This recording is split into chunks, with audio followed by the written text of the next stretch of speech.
DFR, the dream being super high, the fall being super low, and then the resolution being like the positive increase back to normal.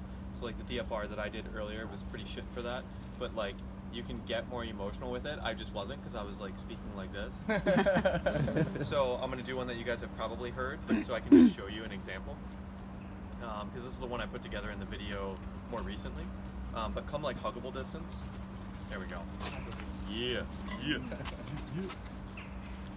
So when I was growing up and I was a kid, right, I had this amazing daycare that I went to. The lady that ran it was named Sharon. We always used to have like these, you guys ever had like those fish chicken fingers? What are they called?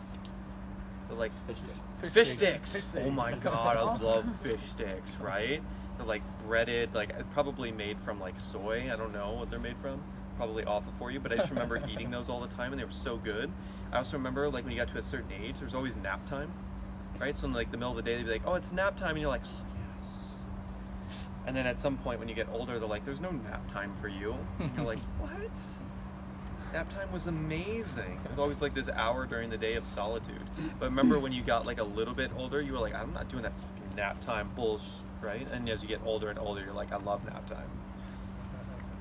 And then I remember going through this, and I never really understood at the time, but my mom and dad would always, like, one would work during the day and one would work during the night, and they would always be like exchanging us, and it was really interesting. I thought that was totally normal until my friends like started to say things about that, and they're like, oh, I get it. Like, I've never seen them both at the same time, because as I learned later, right, they were both working like minimum wage jobs, so they had to like exchange, and like one had to take care of us because they couldn't afford like daycare full time. Super fascinating.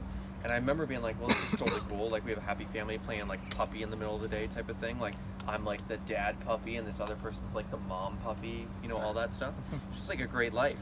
Very, very simple, very great life. And then I remember one day we like went into the living room, sat on the couch, and it was like really serious. But I was like 6, so I didn't really understand what was going on. And as I'm sitting there, my grandfather and my mom and my dad are sitting there, but my grandpa's like in the middle between my mom and my dad. My mom and my dad both look very distressed. They both look like very upset, right? And I was like, what's going on, right? And they told us like, we're moving. And I'm like, oh, okay, cool. Like, where are we moving, right? And they're like, Louisiana. It's like, we're in Minnesota. It's like 1,000-mile difference. And I was like, again, I'm 6. I don't understand what that means. I'm like, okay, cool. That sounds awesome. And I didn't really understand until like a week later. And I get in this big yellow truck, this Ryder truck. And my dad, Chris, myself, we're in there, but my grandfather and my mom are not in the truck. And I was like, what's going on? He's like, we're moving. And I'm like, what about mom? He's like, well, mom's not coming with us.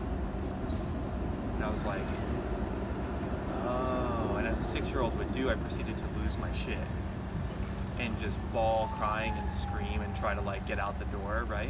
I remember going to my grandfather, and I just remember him asking him, like, oh, all that grandfather magic, like, there's gotta be a way that you can change this, right? Can you imagine what my grandfather must have felt in that moment? Like, trying to protect his grandson, and like seeing me like so hurt, and then me telling him, like, there's gotta be some more magic that you have to be able to like save this situation that he has absolutely no control over, which he still brings that story up to this day, right? It's been 22 years since then. And so we moved to Louisiana, and we lived in one bed, Chris, myself, and my dad, for a year in my grandmother's house, as my dad like got some more education and tried to get a better job, which he did.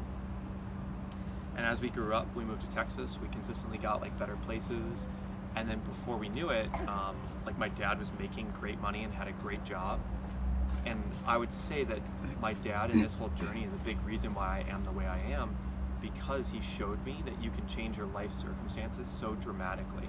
Where we went from one parent in the night, one parent during the day, and barely daycare, to my dad kind of having everything he wanted, and now lives in his dream house in Seattle with a 10-foot dragon in the front yard. And all of the World of Warcraft and Lord of the Rings weapons arrayed around his house, and 3 German shepherds, and it's awesome. So that's a DFR.